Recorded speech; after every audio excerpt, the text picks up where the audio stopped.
Gretchen here with how to play sound bowls. Yes, that Gretchen. So let's start with pieces, like what things are first. These are rings. I'm going to bring these a little bit closer. These are just made out of rubber. So these rings are made out of rubber. They come in different sizes. The purpose of these is your bowl sits on top of them, and it allows that vibration, that sound to carry underneath it. If you hold a sound bowl in your hand while you're playing it, you're going to have to splay your hand out so that it has basically this little pit here, because if you cup it, you stop that vibration. So these rings, you're going to put your bowls on top of. Alright, mallets. So these mallets came with my crystal bowls. These mallets are just paper tubes with a little bit of fine felt over it. These mallets are rubber mallets with wooden handles that I purchased myself for my crystal bowls. And these mallets are wooden mallets with felt wrapped around the top for the metal bowls. I only have 2 of these. I will eventually add more mallets to them. This bowl, the mallet that was offered with it was a pure wood mallet. I did not like the way it felt, so I gratefully declined and left the mallet there at the store. Let's go over the difference in mallets and why they matter. As I said, these are the ones that came with my crystal bowls, and these are the ones I purchased for my crystal bowls. I'm not sure if you can hear this difference, but this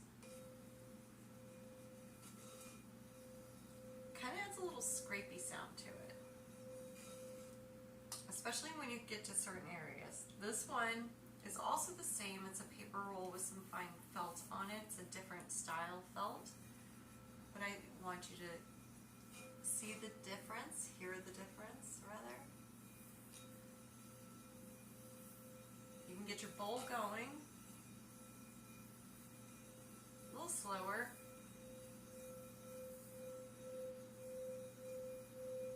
But there's almost a scrapey sound, and then it kind of also has that like bounce off sound. The rubber mallets on the crystal bowls,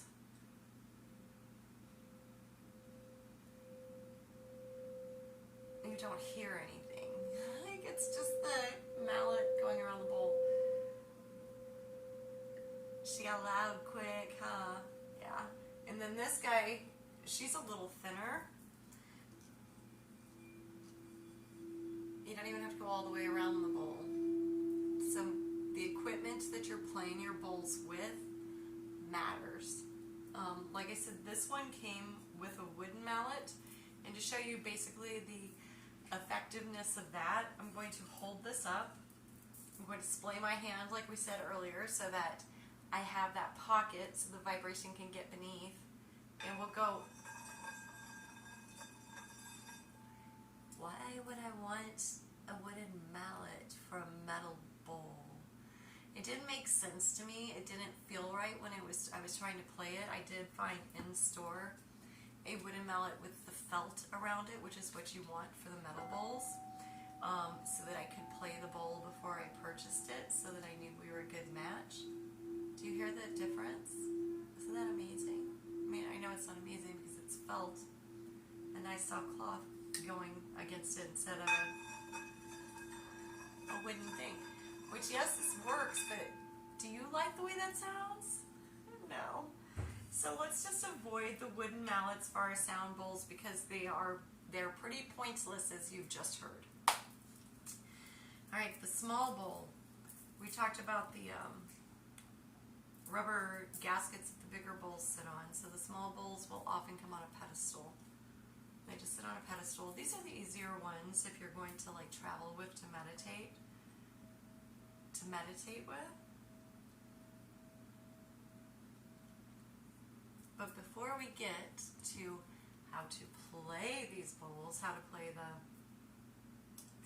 Tibetan bowls, and how to play the crystal bowls, I know that a lot of you guys are sound bath healers and Reikis. So in addition, if you're raking someone, and please, here, let's throw up a list of people who cannot have sound bowls placed on their bodies or should not be in sound baths where it gets really intense.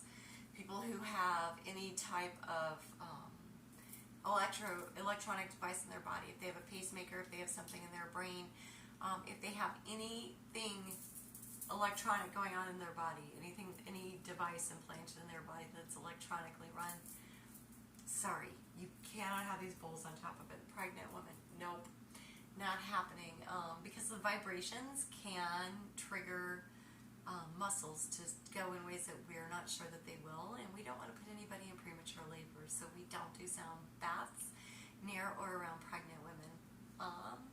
Let's see, who else? Oh, people who have blood clots, they're a big no-no, and people who have seizures, also a big no-no. Anybody who has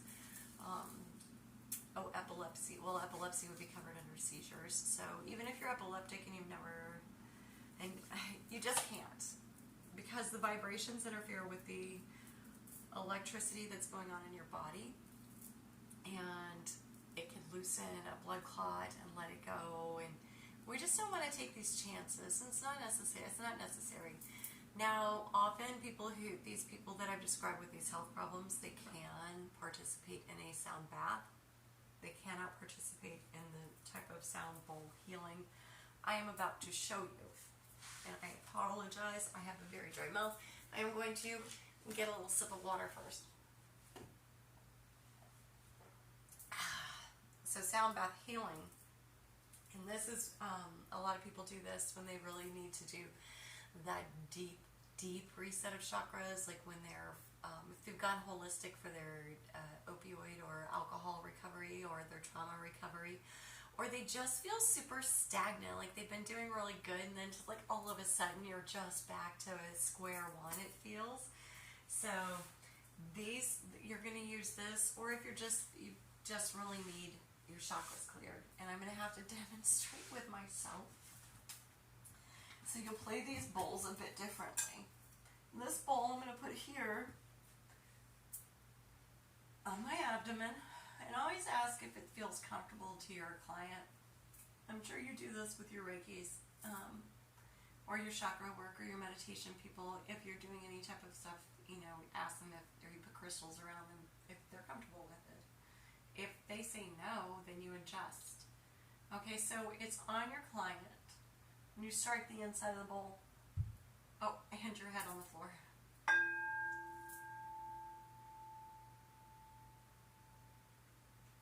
And then you go. And once the vibration settles into the body, you strike it again. And oftentimes there will be multiple bowls on the body. And as that vibration is going, there are also crystal bowl cups.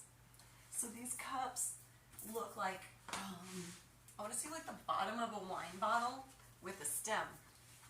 And it's just like a crystal glass, and you play it like you play your crystal bowls.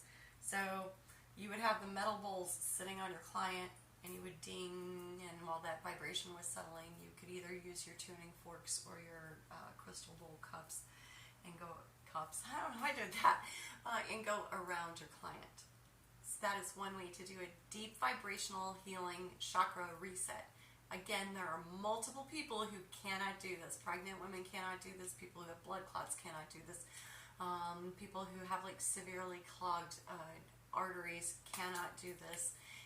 Anybody who has any electronic device or has ever had a seizure cannot do this. Always check with your physician if you're unsure. This is not medical advice, not meant to replace any medical advice either. Alright, so how do I play these bad boys, man?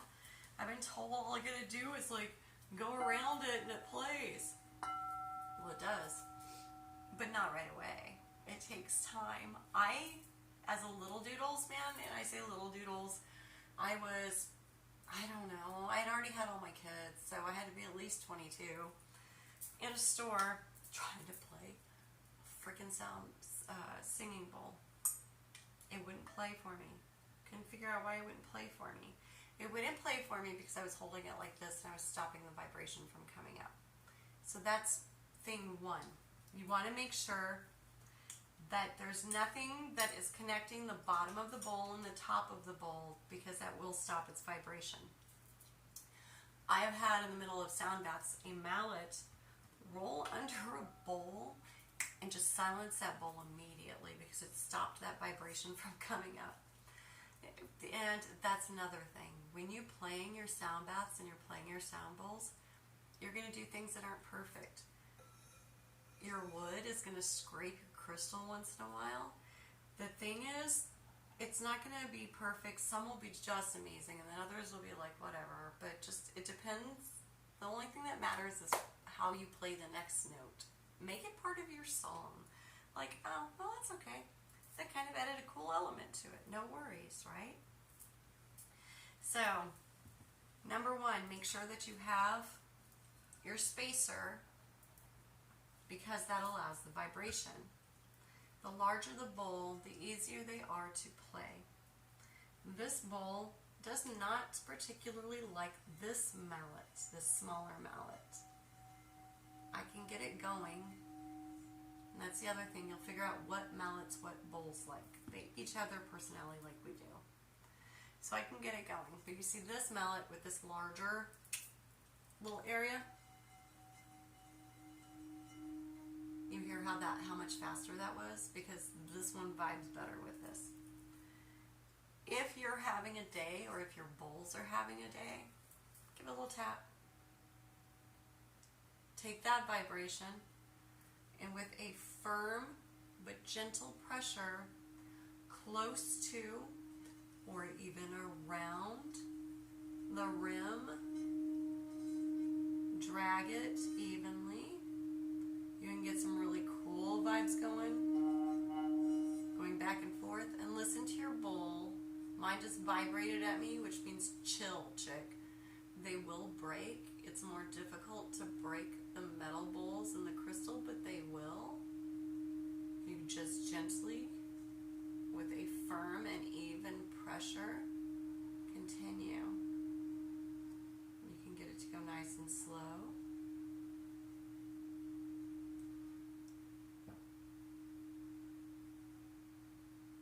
And then you can go faster if you want it to be louder. And then back to slow.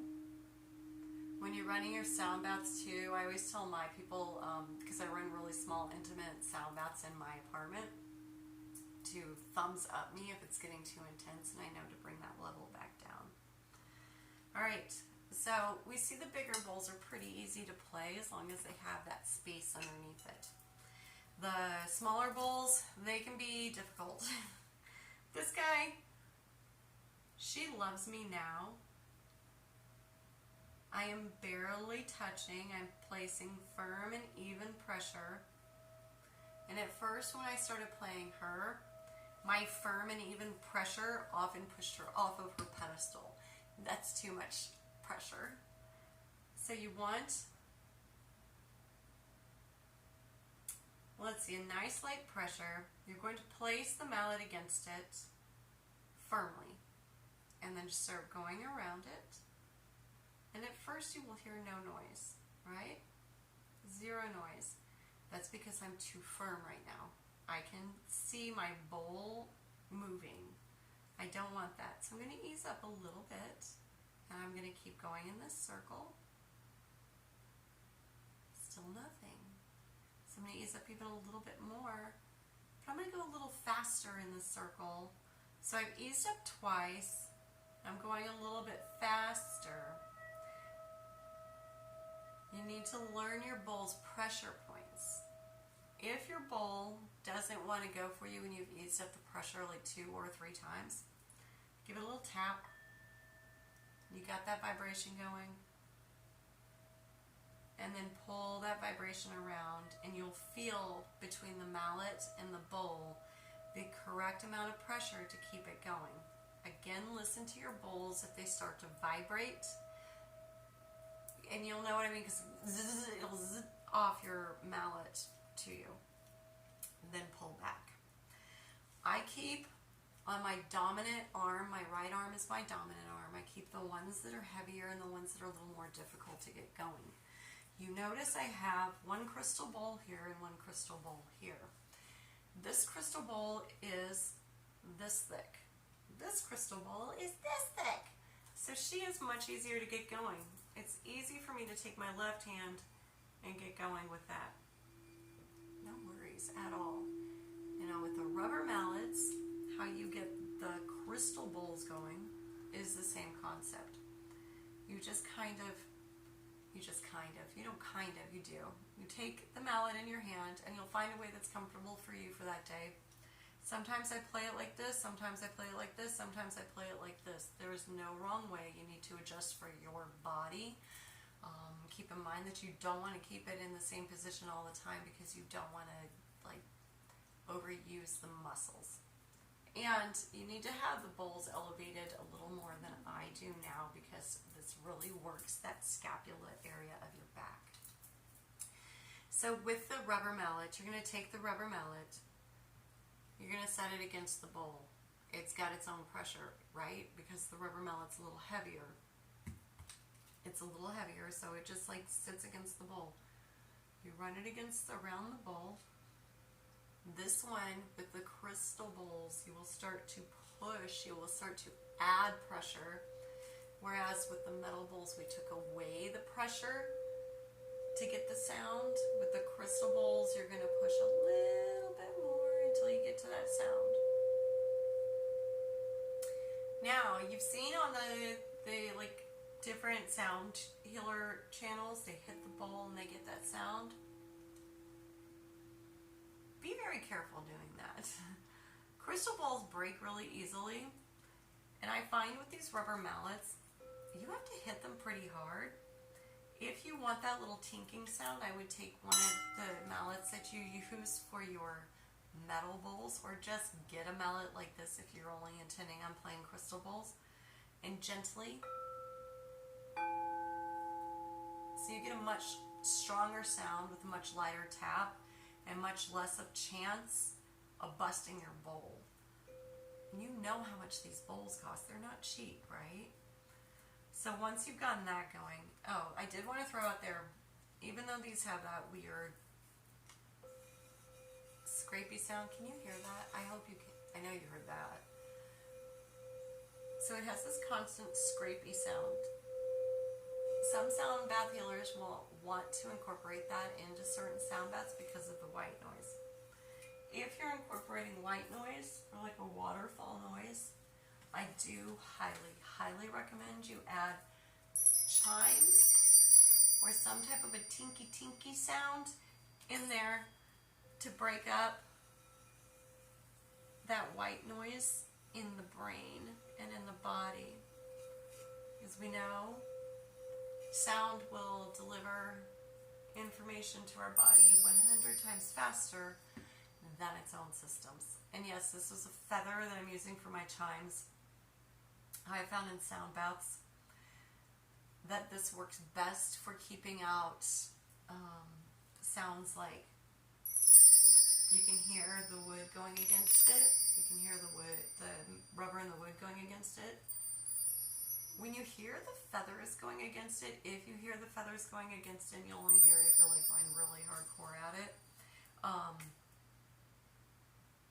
that kind of adds that natural sound to it, so it really enhances that sound bath instead of like, oh, that was wood against metal, I didn't like that. Alright, so what I like to do is sometimes I'll get these going, and sometimes I'll play them, sometimes I'll just have that chime going. And you'll come up with your own thing, but you do what feels natural to you, and what feels natural today may not feel natural tomorrow. And then there are some bowls that really sound cool together, like the solar plexus bowl and then this purple bowl. I love the way they sound together.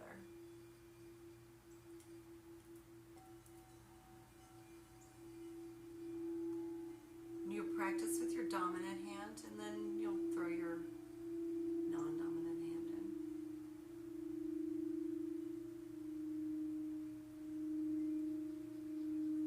This is kind of what I imagine the planets or whales sound like. Yes, the planet or whale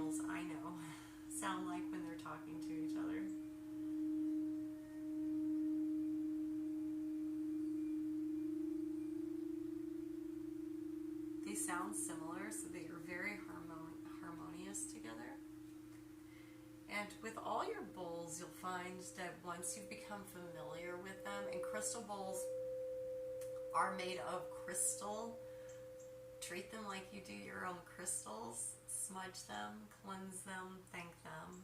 You need to thank your bowls too. They're made of precious metals to help you in your healings. So you can, once you've really become familiar with your bowls, you'll learn what they'll accept and what they won't as to play. And then sometimes you can get all of them going. I can get all of these guys going at one time. Ooh, cheers. At one time.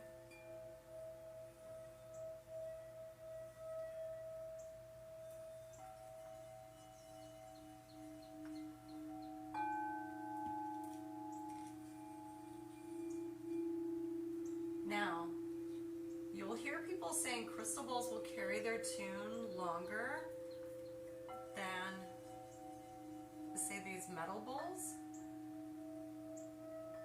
It depends on the bowl. Flat. Depends on the bowl. Some crystal bowls will carry their tune longer, but she's still going, and I had to restart her. And now I'm restarting her, and she's going just a little bit. So she definitely goes longer than she does, but this dude goes pretty long. So anyway, this is my quick tutorial on how to play the crystal and Tibetan bowls, and kind of a brief rundown on the equipment that you need, and the equipment, how different things sound. Like a rubber mallet's not going to work super well on the metal, because the smaller ones, it's just going to grab them. Oh, you can't see that. So this one, it's just grabbing them and spinning the bowl, because it's got too much connection there to the metal. This one is heavier. It's great. Smaller one, not so much. Anyway, I hope you enjoyed this video. And like I said, I know this is not my normal video. Maybe I'll throw out a few more like this though. A few different lessons. We will be getting to the Sacrum and the Rainbow Reikis, and I will be putting out, the next couple I'm going to be putting out are going to be guided meditations. And I say meditations because I asked you guys to do the survey, because we had a tie and you came through and voted some more, but the same tie is still there. So, but thank you for coming through and voting. So I will be putting out 2 guided meditations. Anyway, if you like that sort of jam, want to see more, let me know by hitting that subscribe button or joining that membership for me. I think the membership's like $2 or $3 a month. Anyway, until next time, namaste.